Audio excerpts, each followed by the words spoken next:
and welcome to another episode of Conversation with a Chef. I'm Jo Ritty and I love sharing with you the conversations I get to have with talented and passionate chefs. It's the backstory, if you will, to the food they're putting up.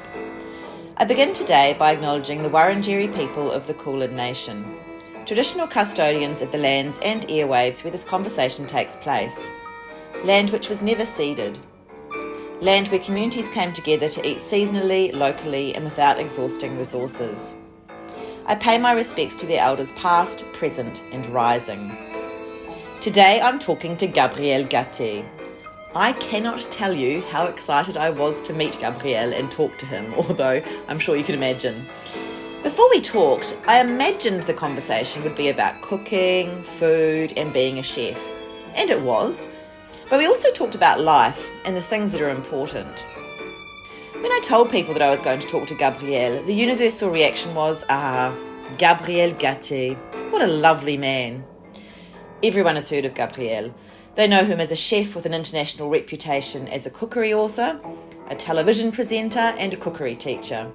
And they also know him as a gentleman who is genuinely interested in others and in the goodness he can share through food. I first met Gabriel at the celebration evening for the Australian team returning from the Bocuse competition that took place in Lyon this January. Gabriel is on the Bocuse committee and he's a fierce and proud advocate for the industry. And hospitality needs more people like him. We sat down to chat for the podcast at Via Verona in Kew. Gabriel gave me a copy of his book, So French, So Sweet, and I think I'll always be on dessert duty at any gathering from now on. We chatted in French for a while, which of course I loved, before getting straight to the heart of things.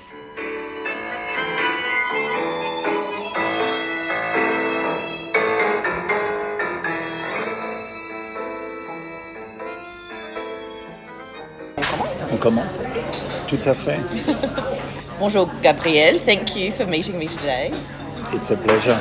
It's nice to speak about life.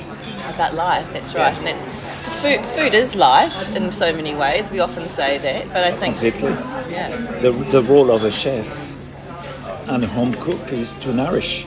exactly right. To nourish the home cook nourish the family. Yeah, That's the role of a home cook. You cook for the family, and the family is the members are in charge of eating. That works for kids too. That's the role of parents. The roles of parents is not to spoon feed kids. It is to cook for them food that nourish, yeah, balanced food and things like that. After that, it is the other person that takes the decision. The chef. There's a dimension of the chef needs to do something that is enticing because the client is paying. It needs to be something a bit more special. Sometimes it can be very creative. Sometimes it can be very classic. That's the choice of the chef. Sometimes it's the choice of the clients to choose a place to. But at the end we nourish. That means that I work with a chef that said we don't want our clients to feel sick when they leave the restaurant. And that can happen. yeah, That the food was too rich. Too rich. Too many courses in a set menu.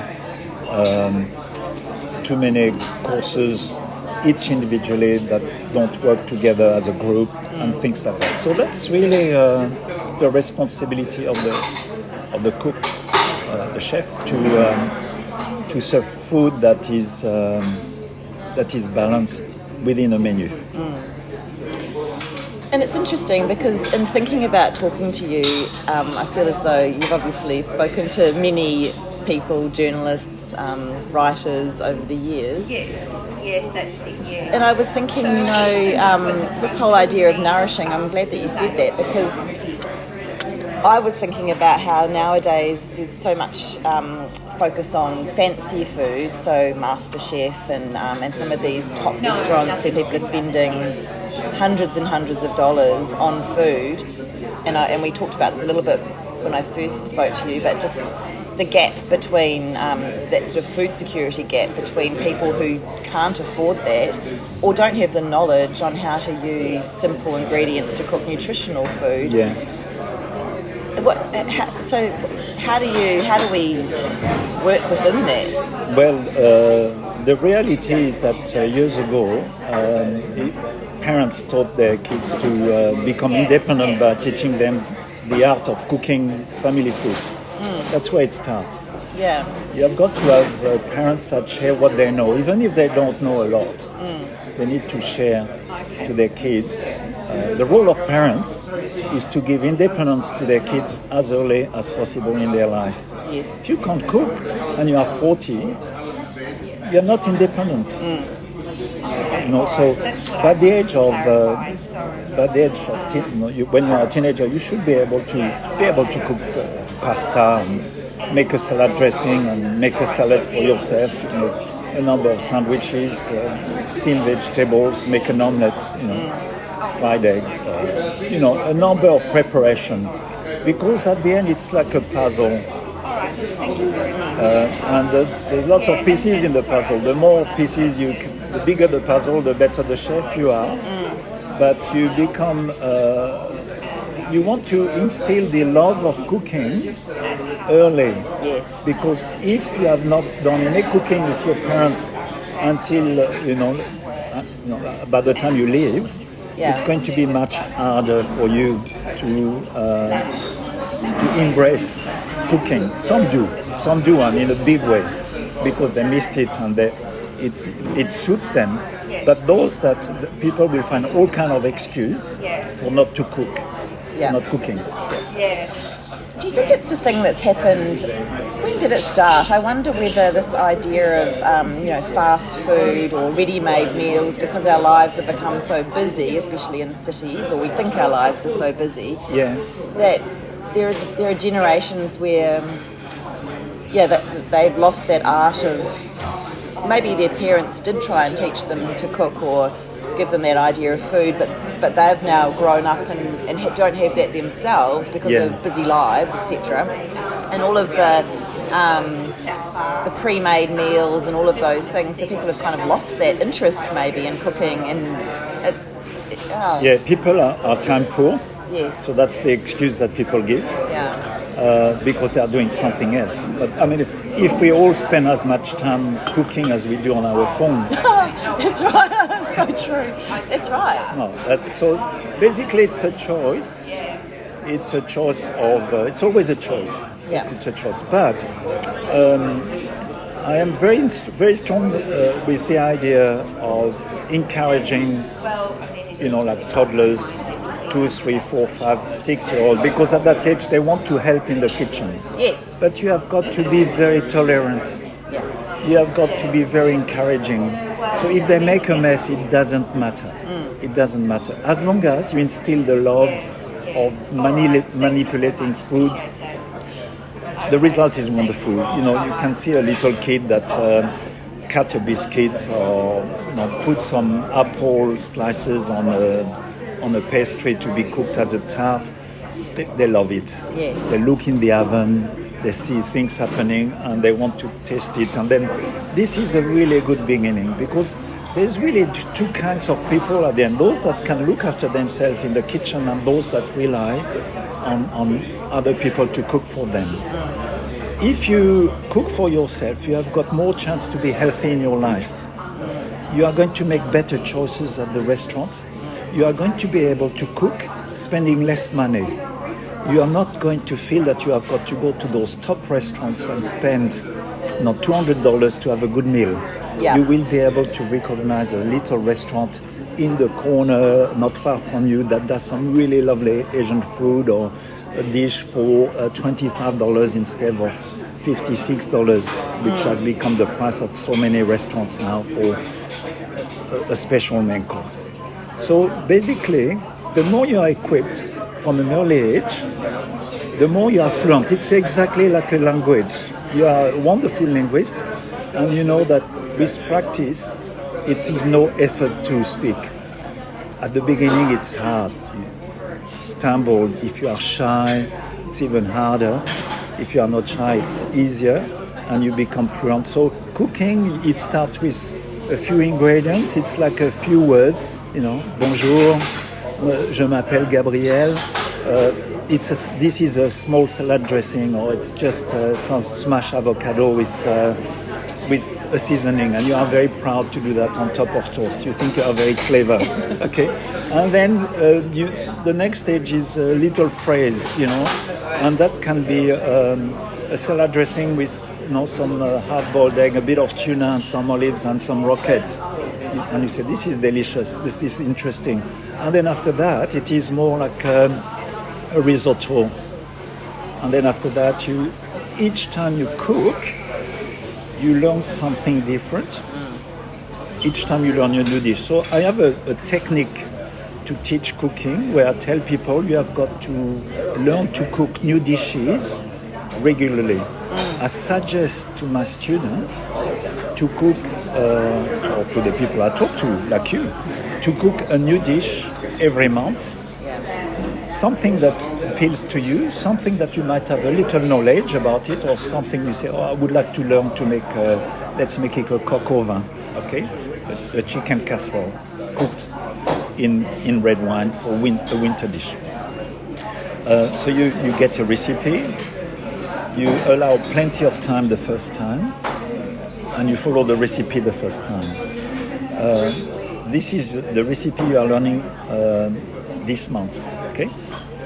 And you practice, you cook the dish, and you practice that dish 3 or 4 times within the next months in order for you to master it. Lots of people cook new dishes and they say, oh no, that was not nice, it was overcooked, it was undercooked, my family didn't like it. There's all kind of excuses and they never do it again. No, you need to commit yourself to dishes and you cook them several times so you master them. That becomes a dish in your repertoire. If you do, people say, well, 1 dish a month is not a lot. It is, to start with, it is 12 new dishes a year, okay? After 10 years, it's 120 dishes. You've got to look at it like that. That's right. If you start when you are 18, 19, 20 to do that, by the time of 30, you know how to cook 100 different dishes. If you know how to cook 120 dishes, you know how to cook 300 dishes, because that risotto that you learn to make with mushroom and peas become a risotto with chicken and asparagus without any effort. So basically you learn to become fluent by practicing particular types of cooking, using different ingredients, different techniques, different seasoning. I think that's a really lovely way to look at it. I wonder sometimes though, if I'm just following a recipe and it's a new recipe for coq au vin or whatever it is, and then I master that, but I'm a bit tied into that recipe because I haven't really understood what the raw ingredients, how I might, how do I know what I've done wrong if it doesn't work out? So I feel like chefs have that knowledge of really understanding raw ingredients, and then they can go exponentially in their repertoire, whereas home cooks don't have that. Well, I think you underestimate that you are cooking at least once a day, 50,000 meals or plus in your life. So there's plenty of room for practice, plenty of room. Now, that dish that I suggest, let's make it a risotto to make it simpler. The first time, I can tell you, mostly it's not going to be wonderful. No. Okay, you might overcook it, undercook it. You might get it right, which is wonderful, very encouraging. You will get it right if you have got a bit more experience. So each time you cook, your memory will keep some information about what you have done. This is what the chefs are. You're not a chef. The chef will cook it 20 times in the same evening. You are cooking it once.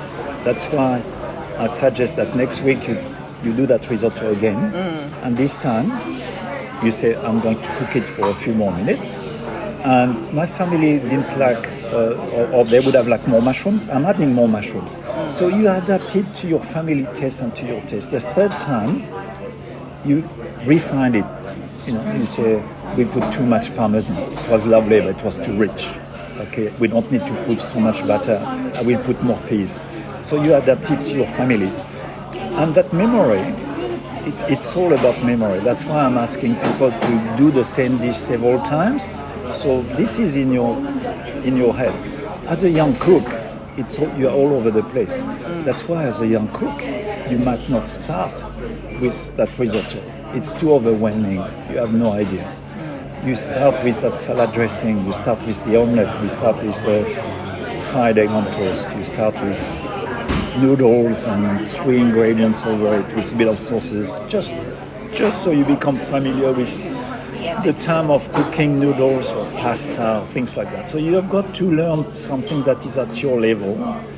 And when you have 10 years of cooking, that's already lots of meals, especially later in your life. Many people have families or a partner.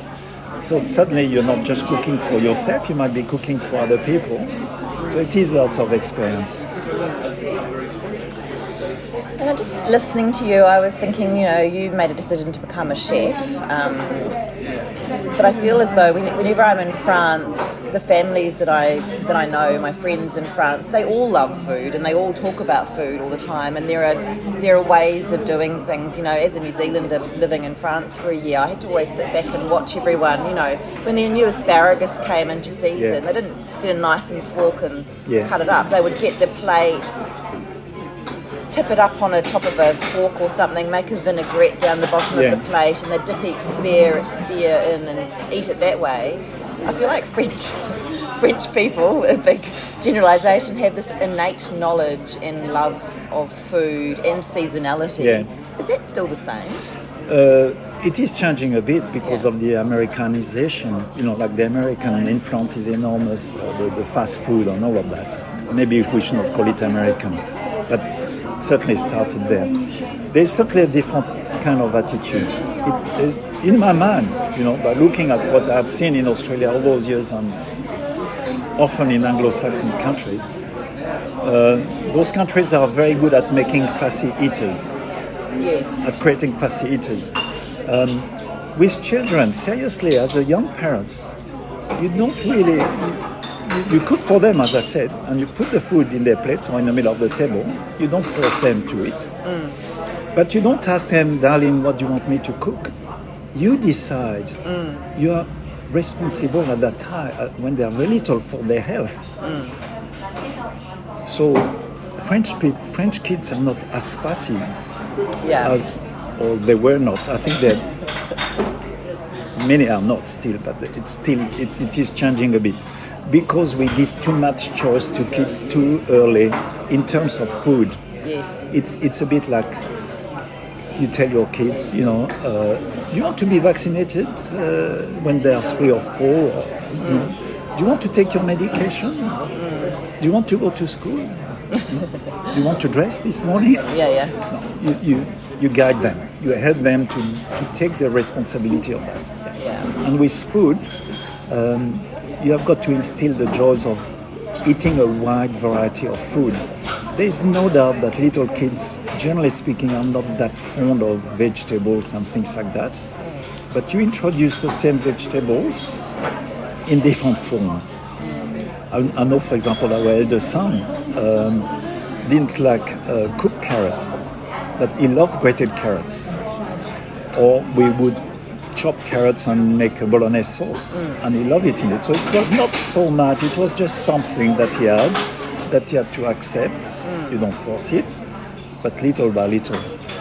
The reality is that most adults, not all, love most foods. So by that period, in terms of health, the experts will tell you that the quicker you learn to love vegetables, the healthier you are going to be longer. Yeah. Well, that makes sense. Yeah. Absolutely. Yeah. And we mentioned coq au vin before, and I was interested when I was thinking about, talking to you. So you grew up in the Loire. Yeah. And I read that your mother and your grandmother were great cooks. And My grandmother was a very, very good cook. Yeah. And so how do you go from... Well, there's 2 parts to my question, because obviously my head is racing ahead. The 2 parts are, how do you make a decision to go from being a French person who loves food and is a good cook to actually deciding to become a chef? But I also wondered why French dishes like coq au vin, boeuf bourguignon, soup à l'oignon, why are they perennially a favourite? Why do they continue to be dishes that people love to go to? But that's two quite separate questions. Well, to answer the first one, we grew all our vegetables. My father was a good gardener. Most people in the country, I came from a rural section, most people had their vegetable gardens. But they didn't just grow 3 bunches of carrots. You grow 20 kilos, 30 kilos, 40 kilos of carrots, 50 kilos of potatoes, enough for the family of 8. Yeah. We didn't buy vegetable. Sometimes we bought some fruits, like oranges and bananas, because we didn't have them. Otherwise, we grew all the vegetables, we had chicken. So that was a good beginning. My grandmother was actually a cook, a professional cook in a private family during her youth. So she was a good cook, a good family cook, a bit more than a good family cook, a good bourgeois cook, you could say. She knew how to make classic. She knew if something came, if someone brought us a hare or a wild rabbit, she knew what to do without following a recipe. That's what happens after a while to people.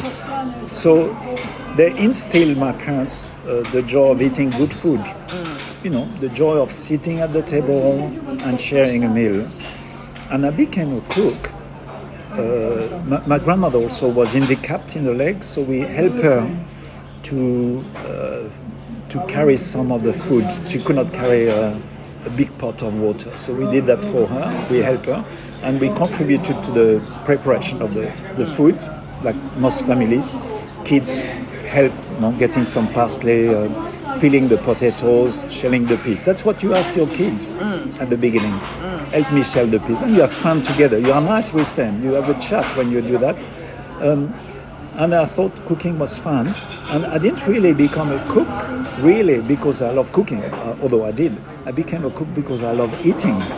Yeah. Okay. And I think that's the most important thing, to love eating good food. And you say, I enjoy eating good food. I've got to learn to do it. So that then you become, because the love of cooking becomes a bit more when you can actually cook. Of course you can, because when you are a young chef, I can tell you it's hard work. And it's only when it's like a linguist, it's only when you are fluent that you say, oh gosh, that was worth it. Really, it was so good. I know I had to learn that vocab. And with cooking, professionally, it's the same. You've got to repeat the same movements. So that is it. Now, in terms of your second question, with France, French cuisine, the way we know it, there's always been an evolution. But it started with very much as regional food because there was no transport. So each region had many specialties. The coq au vin was mainly in Burgundy. Beef bourguignon, okay? Also, yeah. Because there is wine, because the climate is good for chicken. It's not too hot, it's not too cold. There's plenty of water, there's plenty of green grass and things like that. You go to Marseille, it's the bouillabaisse, it's the fish soup. You go to Alsace, it's the cabbage dishes with charcuterie. You go to Brittany, it is the seafood. So this is how those classics started several hundred years ago. Sometimes in families, sometimes in the kitchen of the noble people. The king's chefs were the best of the time. And when the kings disappeared, all those top chefs went open restaurants. There was a moment where there was no fine restaurants in France. We are talking 300 years ago. There were places you stopped to eat if you were traveling, and maybe you drank and you had a bowl of soup or things like that. But it was not refined. It only became refined at a certain stage where people were becoming more sophisticated, and then top chefs train younger chefs, and so on. And I did a PhD in medieval French literature, and one of the things does not help the world at all. But anyway. No, but it was fun. It was fun. And one of the things in my reading, which had nothing to do with my thesis topic, was that I was a bit fascinated by the fact that the noble people ate cold, because by the time they'd done all the beautiful, sparrow inside a pigeon inside a swan, Carême, yeah. but that the peasants or the servants always ate hot food because it was all simmering over the stove, and so they had all the delicious stews and the vegetables and completely. It was a one-pot dinner. People had the fireplace, the fire was there. There was always one pot with some liquid and some vegetables, some piece of pork, some beans, something. So it was not a 6-course meal. Yeah, no, that's right. But just delicious the noble and people, nourishing. The noble people. There were variations with the king. Some, Louis the 14th was extremely extravagant, but he didn't have, he was not cooking. The one replacing him was enjoyed cooking, and he stopped at some stage having those big banquets, and he would cook himself with half a dozen people that enjoyed cooking too, and they would have dinners for 10 or 12. So it depends on the kings. It depends on their lifestyle, their private life. Some of them were they're glutton. They ate so much. You look at what they used to eat was so extravagant. Yeah, amazing. So I think from listening to you talk, and you've got these beautiful cookbooks here, a dessert book, and then also it's interesting that you did bring Anyone Can Cook, your children's story and cookbook. It feels to me, how many books have you written? 24. Yeah. I started my first book was published in 1981. Wow. So that is 42 years ago. Yeah. So, over that time, because I was freelancing, working on new recipes was a very positive way of spending the time between the jobs. Because when you freelance, it's not always, you don't work all the time. No. You get interesting jobs, they last for a while. And so I decided that if I wrote cookbooks, first it continues for me to become a better chef, to do some research. It's like being a student. Yeah. And then whether if the book is successful, then you get some income later on. If not, you still have learned something, and rather than lots of freelancers, they are depressed between jobs. Yes. And they spend their money, but they don't have. Yeah, that's right.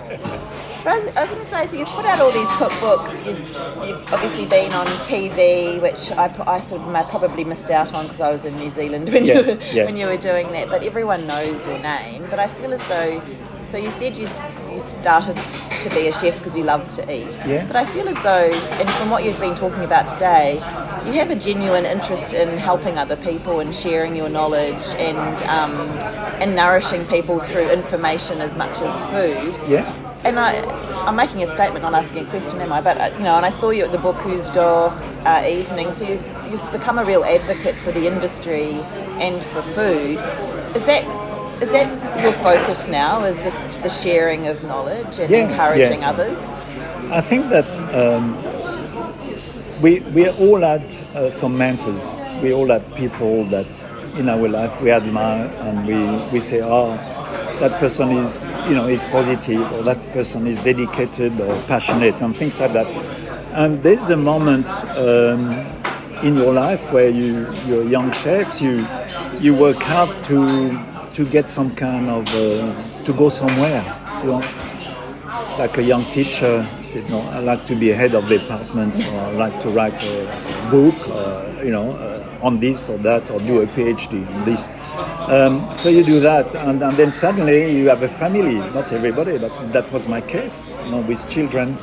So you try to juggle with family and work and lifestyle and things like that. And then the kids grow, and then you starting to get ahead maybe with your family life, with your financial life, and then there's a moment where you say, well, not chasing money anymore. I am not chasing, fame or whatever you chase. And so when you have the opportunity to share what you know with other people, it's good. It's good. It's a good feeling. It's a good feeling. Thank you, and thank you so much for talking to me today. I feel very honoured, and you've given me so much. Thank you. Pleasure. Thank you so much for listening to this episode of Conversation with a Chef with Gabriel Gaté. You can check out all the goodness on Instagram at Gabriel_Gate, that's GABRIEL_GATE, and on his website www.gabrielgate.com. If you liked what you heard and you want to hear more stories from other chefs, I'm on Instagram at Conversation with a Chef. You can read the chat at www.conversationwithachef.com, and I would love it if you told a friend about my chats. You can, of course, follow me on Apple and Spotify podcasts. Once again, thanks so much for listening and have a great day.